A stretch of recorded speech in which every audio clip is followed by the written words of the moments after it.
Welcome back to the Two Promises podcast. Let's dive right into another exciting adventure with BD and crew as he pursues his new passion of one day finding the most epic bourbon. The Two Promises team send their special thanks to Hobie and the Huckleberries for their masterful theme music. So grab a glass, relax, and enjoy responsibly. Baby says she's leaving if I don't stop drinking wine. So I switched to whiskey, now I'm feeling fine. Drinking that smooth whiskey. No more wine. I like straight bourbon. Baby, you try the ride.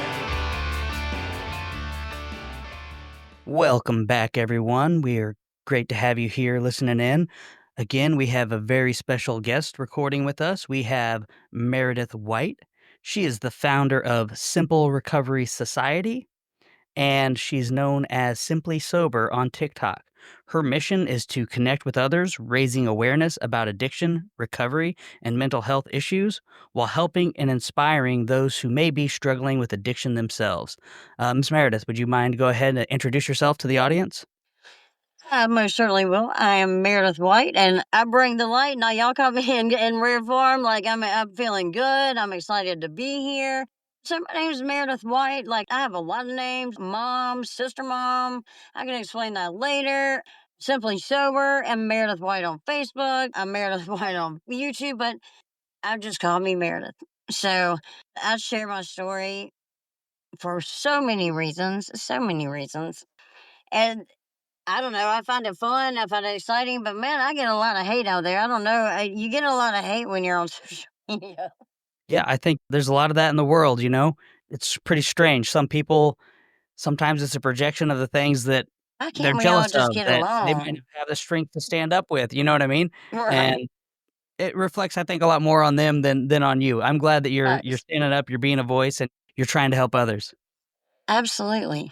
And I love that, thanks for having me. Absolutely. So, yeah, if you don't mind just walking us through, like, where did you start? Where did all of this begin? Where did your troubles begin? And what was it like going through everything that you went through? All right. So first, I'm going to tell you a story about a little girl. So I'm going to tell you about a story about a little girl who had everything in the world. The sun shined on her. Like she tap danced, did ballet, had a little brother, two parents. The whole thing. Didn't want for anything. It was everything like you would see on TV pretty much in her mind. Even there were arguments and fights with her parents, but all of a sudden at 8, that all came to an abrupt end. At 8 years old. 8 years old, I found my parents came and told me that they were getting divorced. First of all, let me tell you, everybody in the community, we lived in a small town. Everybody knew my family because my dad's dad was the only insurance agency in the town. My grandmother played piano in church and yada, yada, yada. So anyway, we found out that my dad pretty much had another family living in the subdivision next to us. And then I was visiting my grandmother, and my mom, got a call, and my mom was shot. My dad was arrested. Yeah, my mom was shot. She lived. It grazed her neck. So my dad was arrested, and it looked bad. And my mom let him out so that we wouldn't have a chance to have a dad. So that, and then I met my soon-to-be stepbrother, stepsister, and other stepbrother who would start teaching me to touch him about 12 and got me pregnant at 13. He was 17, and I had to fight my way through an abortion line at 13 with people. This is when protests were real bad, like they had all these signs calling me a murder. I couldn't tell you anything about the procedure, but they were calling me a murderer and da da da da. That's all I remember. And so I didn't handle that real well. It was kind of swept under the rug, and I was supposed to go back to school and shit, but instead I ended up going to rehab. I started drinking when I was 11, two boys, two friends who brought over a bottle of. They had apparently stolen a little bit of liquor from each one of their parents' liquor bottles and put it all together. And we got trashed in my grandmother's basement, and I had arrived. I was there all the way in there, right? That set the bar pretty high for me. Like, that's how I wanted it to be. Like, I remember crawling up I don't know how my granny didn't find out. I think they had to be asleep, but or doing their own thing. But anyway, I remember crawling up my granny's steps, and I was like, "That's the greatest day ever," and I loved it because you know what? I didn't have to think about shit, and I didn't think about my problems. So I went to rehab, and all I did in rehab was learn how to do better drugs. Like I couldn't wait to do the drugs that I had heard about. But I got out and wanted my life to be normal again, and I guess it was like seventh, eighth grade, and I was on the cheerleading squad, and you know, I was real smart, did good in school. I just didn't. They had this policy that you had to be there. You couldn't just show up for tests. It was a problem. Like the truancy officer was after me. Like I ran away and went to Indiana in like eighth grade. I don't know. I rode with this girl to Indiana and ended up at these people's houses. I haven't thought about this in forever. And they had devil worshiping shit on their walls, like horns and stuff like that. And I remember I walked right out. And I don't remember the ride home or how I got home, but I remember calling my mom. I was like, this was a real bad idea. Wow. I had really, really bad ideas. But anyway, in seventh grade, this was a big deal. So, you know, things were good. I was popular. I had a lot of friends. I had put that other stuff behind me because everybody acted like it didn't happen. You know, it only happened to me. It didn't happen. So anyway, I tried smoking some weed, and for like the second time ever, I was in the bathroom at school, and in the bathroom by the lunchroom, and I got caught holding the joint when the teacher came in. So I got kicked off the cheerleading squad, suspended from school for 5 days, and all of a sudden became the kid who nobody's parent wanted you around. So, well, I had to go find some friends. Well, I found some friends, and they were the bad friends. And then I met a 24-year-old that lived on the street behind me. He was our best friend's uncle, which is never a good idea. He was 24 and just anyway, he lived in his mom's house. They had a lot of money, and he sold a lot of drugs, and he worked at a bar, and I would sneak out and go see him, and he introduced me to cocaine for the first time, and it was amazing.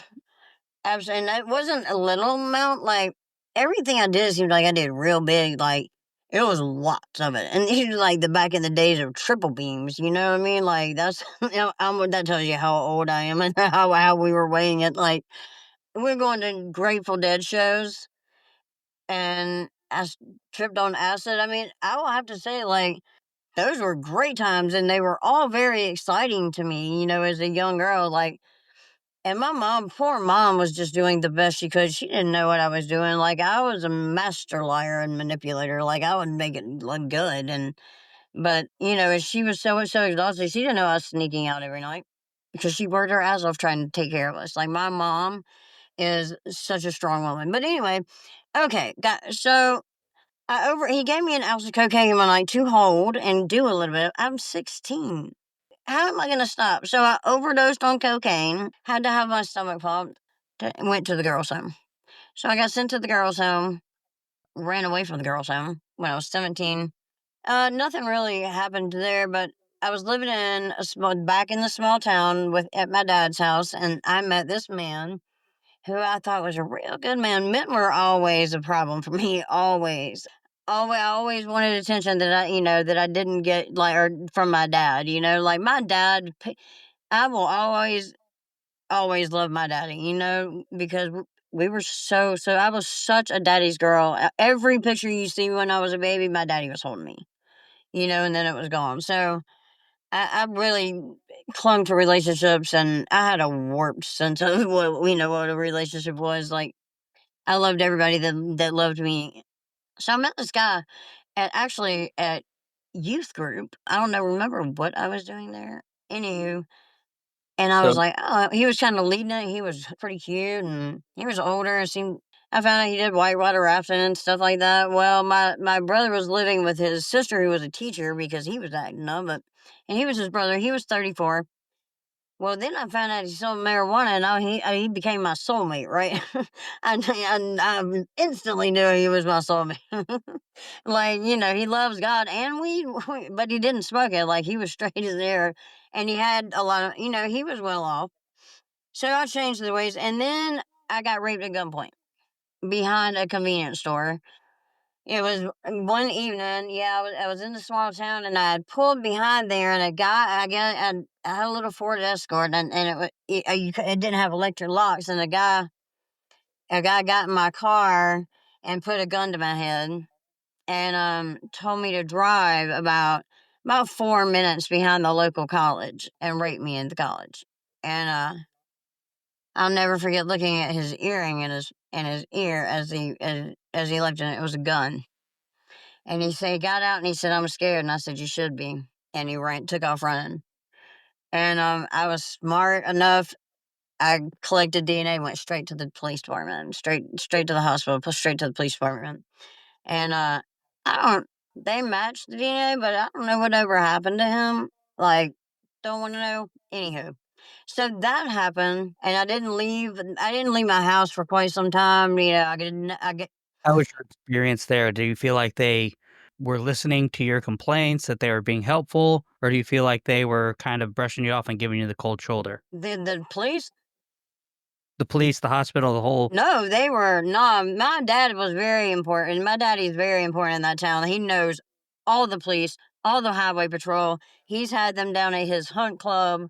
That he used to, like, they know him well. So no, they were very helpful. And it was a small town, so everybody knew. Like, and so I didn't want to go out in public. My car stayed at the police department, and everybody knew my car because it was a blue Escort, and it was sitting behind the police department. Like, everybody saw it. So like, I don't know. I just felt like everybody knew, and so then I became pregnant. Once again, I had an abortion. Wow. I don't remember anything about it. I couldn't have it. I couldn't do it. I couldn't. And like, do I feel bad? Yes. Do I feel like I did what I had to do? Yes, I was not mentally prepared at all. And I was still like, I was addicted to something at all times. Either I was drinking like a fish. Then at that time, I was not doing synthetic drugs. I was, marijuana. I was doing marijuana. So anyway, my husband proposes, and we elope to Jamaica. Like, y'all, let me tell you something. This is like quite an adventure, and this might take a minute, but we go to Montego Bay, Jamaica. My husband gives me money to take my little brother, my stepsister, two of our friends, and he sends us a couple of days early to Montego Bay, Jamaica to party. When I mean to tell you, partay we did. I do not regret that experience 100%. Like, we got to go into the hills of Jamaica. We almost got killed, or could have been killed, or kidnapped, but gratefully we weren't. We met this guy called the General, right? I'm dancing on a bar with a champagne bottle in downtown Montego Bay. We're the only white people for miles, and it's great. Like, the vibe is, I'm all the way in there. And we meet the General, right? We didn't know. We forgot about it. We were also, anyway, we make it back, and next morning we're stumbling in the hotel to go find some breakfast, right? And this guy's sitting there waiting for us in the lobby of the General, and he was like, "Y'all ready?" And we're like, what are you talking about? He was like, "Yeah, he booked a trip last night, $50 a person to go up in the hills of marijuana, up in the pot fields." We're like, "Oh shit, let's go." And so we left our valuables and only took a little bit of money, and off we went, and we went up in the hills. It was kind of creepy sometimes, but we bought like jerk chicken on the side of the road. For jerk chicken and a red stripe were like $2, and it was the best shit with a biscuit, and it was awesome. So we had to hike. We got to bathe in a river with Jamaican kids that were naked, and it was so clear. It was awesome. We saw miles, and we had to hike for miles, but we saw miles and miles and acres of weed. I mean, it was for as far as you can see. But everywhere you look, there were Rastafarians sitting up in there looking at you. So all of a sudden, like, 9 of them come out of a hut, and they want money from us, right? We don't have phones or nothing. They want money from us. And we didn't bring any money, so he did, like, talk them out of, probably harassing us. He's told them they didn't bring any money, and so it was crazy, but I've made it out of so many experiences alive. Like I had a car accident going down the road and went in another lane of traffic on the interstate going 70 miles an hour. The police said there's absolutely no way my car hit the wall backwards. And the last thing I know, I looked up in my window, my passenger window, and I saw a transfer truck. I saw it literally coming to me, and I said, "This is it." Next thing I knew, my car hit the wall backwards. There's no. He said you had to have an angel. I've OD'd, I had kids, which is the best thing ever, and, it was I wanted so bad to be a good mom, like, I would get it together, y'all. I worked as a librarian assistant, and, the kids absolutely loved me. I was so good at it that they gave me a job the next year as a kindergarten assistant. I was like, "A job where I get to color, sing, play, go outside to recess, eat lunch, and go to music and go to art." I am so down for the get down. Like, what? And because of drugs, like I can't I can't ever teach in the school again as a teacher, and until my record is expunged. My Sure. record is quite bad, so I Yeah. have felonies. So it sounds like you've gone through like a lot of really, really difficult times. You've made some decisions. And I mean, even from a very young age, like you've been hit with these consequences. Like, Yeah, and those were let's things. say, That's the trauma. Those are the trauma and things that I didn't ask for, but you know, right. Yeah. a lot of it we don't ask for a lot of our circumstances and things, that we were born with addictions or whatever and things that happened to us, but the decisions that I made were real bad, like, and I knew early that I was an addict. I knew early that I had a problem. And because I had enough rehab and shit and enough therapy and groups and stuff, and like it had the seed in me, whatever. But yeah, I went through it. But you know what? I did a year in prison. I stole a safe. Yeah, but I got, I legitimately stole a safe. But and I may have shot somebody because my baby's daddy because he stole my child. But I didn't go to jail for that. Um, and that I got a assault and battery with intent to kill. And yeah, but it's been a long time. And I'm working on getting my record expunged. I have a real. I'm 4'10", but you didn't. A lot of times you didn't mess with me because I can promise you, like I had a real bad problem with anger, and especially when I was drinking. Like, look, just because I'm sober, let me tell you something. I don't think everybody needs to be sober. Not everybody is, allergic to alcohol. I break out in handcuffs. You know what I mean? Like, I can't do it. Like one little bit of alcohol and that's it. But I've had enough. I'm good. I can go to the bar. I don't have no problem. I do. I partay. I promise. Yeah. You had some very awful traumatic experiences early on. You really Yes, did. very. And those have an impact on us. Those can result in just different mental health issues or different ways that we are reaching out. We're trying to find help. And like you said, you were very young, 11 years old. Plus, I'm diagnosed bipolar disorder. Like I was in a mental institution, and And with that, you were searching for something. You were searching for an escape, it sounds like. You were searching to fill a void. You said that you were always either jumping from relationship to relationship, just throughout all the different types of drugs, booze, whatever, what have you. You were I was searching. You're exactly right. You're exactly right. And and I was running from myself, and I was running from any feelings or anything that I had to deal with, like what was really going on.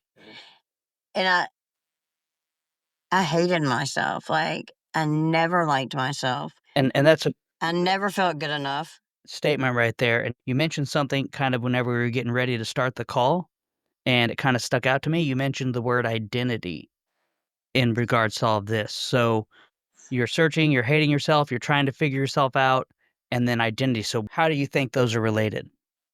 I don't really know.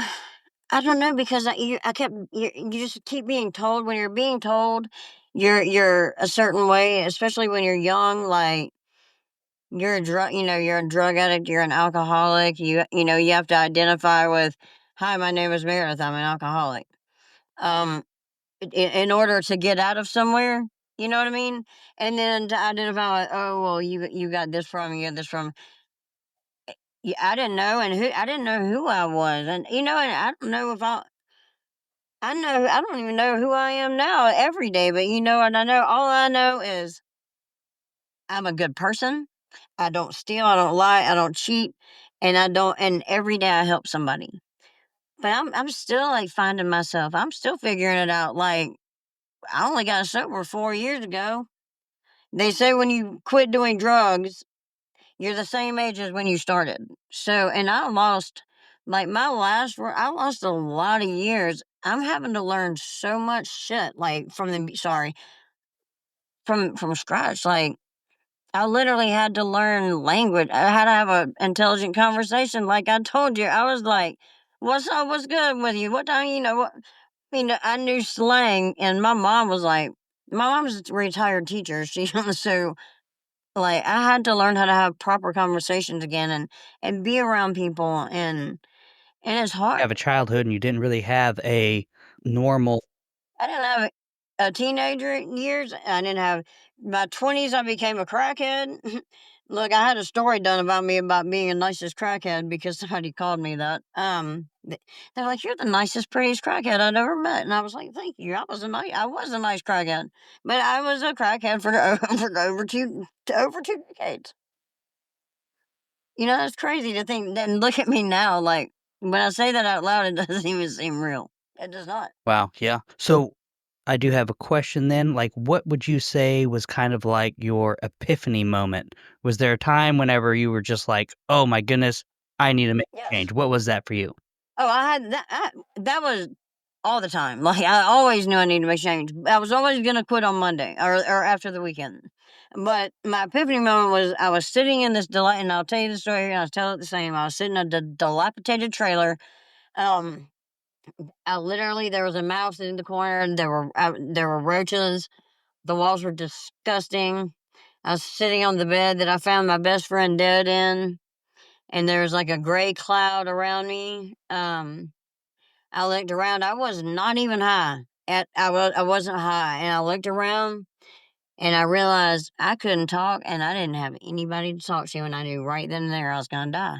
I was gonna die. It wasn't like I hit my worst rock bottom ever, because I was actually sitting on the bed, but I I knew I was gonna die, and in that moment, my kids flashed before my eyes, and I knew I wanted to live for them. I didn't know how it was gonna happen, but that right there was the turning point, and that immediately when I mean to tell you, like, the clouds got a little bit lighter, and I was literally wasn't high, and I can tell you that was, like, such a big moment, and I would like to tell you that I got sober that day, but it didn't happen, but it started, and I did, and I got off I stopped, I quit heroin cold turkey, I quit meth cold turkey, I quit cocaine all at different times, mind you. Um, I get quit, and some of them I quit doing with each other. I quit cocaine by myself, and I quit pills by myself. Uh, I didn't quit drinking alcohol till I moved to Louisville in October 2020 with one suitcase on a Greyhound bus. My mom gave me one more opportunity, and I would like to say that it happened immediately. It did not. I was just drinking, which absolutely 100% was progress. You know what I mean? Right. Yeah. And so I was just drinking the night like a kid that was like, a little nephew to me, he overdosed. And that morning I found out, well, I started drinking and I went to my son's soccer game and I tripped over the trash can in front of all the spectators and made an ass of myself and embarrassed my family and had a fight with my daughter on the way home. I got home to my mom's house and I looked at her and I said, "I need help and I need it right now and I need you to take me. Like, I'm going upstairs to pack." And she said, "Okay." Yeah. So So I went, and that was it. And I knew right then and there, I knew it. I was willing to do whatever it took, whatever I had to do, and I knew I could do it. Anything I've set my mind to, I've done. If I put work into it, and I knew I was willing to finally put the work in, I was ready. I was ready and willing, and I had that shred of hope. I didn't know what in the hell was going to happen. I had no idea, but I knew that I was going to do it. Yeah. And So you had your moment, you had those times where you're like, "All right, I'm doing this, I'm cleaning myself up, I'm getting past this." And I had moments of clarity. Like I would get it together, and I'd go live back in my mom's for a little while and get good jobs, and but it's usually like after, yeah, so there's after those moments where you're feeling that and deciding that, but of course that doesn't mean that there's no more obstacles. So what kind of obstacles would you say that you faced whenever you were trying to claw your way back up? because the last time, And or just period, just period. man, like life be lifing. You know what I mean? Like you gotta start feeling when you start feeling your feelings, when you start getting a little bit unnumb, a little bit uncomfortable, you know what I mean? You gotta deal with it, and you gotta put your big girl panties on, and in the world, and also in having to deal with yourself, and having to take a look at yourself, and what part you played in it, what part you played in this, and where you are. And it wasn't very pretty, and it was hard. Right, absolutely. And there's triggers out there. I'm pretty good. Like even early on, like I didn't. I knew how to handle my triggers a little bit. Like, and I really honestly didn't have any, because when I was done, I was done. And I've always been like that. When I said I was done, I'm done. Except for the vape, I can't get there. Struggling. It happens, it happens. You've made a lot of progress so far, though. You've overcome addiction to a lot of substances, and I think that that's very important for you to be proud of and to celebrate. Can I add something? Absolutely. But most importantly is I've healed from the trauma, and I've been able to heal from it, and I let it go. I let it go sitting in some sunflowers in Asheville, North Carolina, on my brother's beautiful, beautiful Grateful Mountain farm, and I left it there. I left it there, and I'm not mad. I'm not angry anymore. I'm not mad anymore. I took a solo trip to South Carolina to prove to myself that I could go and not get high, because I had to leave the whole state. I could not do it. People, places, and things. I had them everywhere. I knew everybody. You know what I mean? Right. From doctors to the local doughboy. You know what I mean? Mhm. I did get arrested with a local mental health doctor, by the way. Gotcha. He was the head of mental health. We were on the 6 o'clock news. Uh, yeah, that's a whole nother story. Well, But I had mental health doctors that were supposed to help me, and I had doctors that were supposed to help me, but most of them wanted to have sex with me. gotcha. I had got my crooked doctor by showing him a picture of my breath, and he wrote me prescriptions the next morning for narcotics for 8 years until he got shut down. Wow, And yeah, it's crazy. that's wild. It's and yes, and when I mean all yes. My friends, she's like, my doctor would love you, and I was like, what are you talking about? This is a girl that I ran around and smoked crack with. She was like, my doctor would love you, and I was like, she said, all you gotta do is take a picture, and he'll write you what you want. And I was like, well, what do I got to lose? I've done it for free, you know what I mean? I quickly took a picture. It was 5 minutes later. He texts back, what does she want? I was in his office at 9 o'clock the next morning.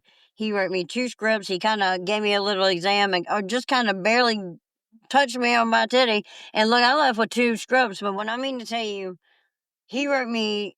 I was on enough medication. Like I could have sued definitely for overprescribing, because I was on all kinds of narcotics. It was insane. But yeah, for 8 years until he got shut down, and like it was like a job. Going every month, and buying pee, or making somebody pee for me, or once in a blue moon I'd be good. But Wow, that's a lot. yeah, I mean, like I knew important people, because I know how to carry myself. Like, and I'm a good person. Like how you can tell, like when you meet me, now especially, like I'm just a kind person. Like when I was out there getting high and running the streets, man, I wasn't out there like I was hurting the people I love because I was doing drugs and doing, I wasn't there. I wasn't there for them. But I like with people, I wasn't robbing and stealing from them. Like I was allowed in everybody's house unless I, had just got too annoying. And then they'd let me back. Thank you for joining us today on this curious roller coaster of life. If this is your stop, please exit peacefully. Enjoy the rest of your day. If you're ready for another one, just push play. Just a final note before you go, thank you, and thank you for feeling. The distillation and aging process is different for everyone. I'm not quite sure what you're ready for. Sip slowly and enjoy responsibly. Baby says she's leaving if I don't stop drinking wine. So I switched to whiskey and I'm feeling fine. Drinking that smooth whiskey.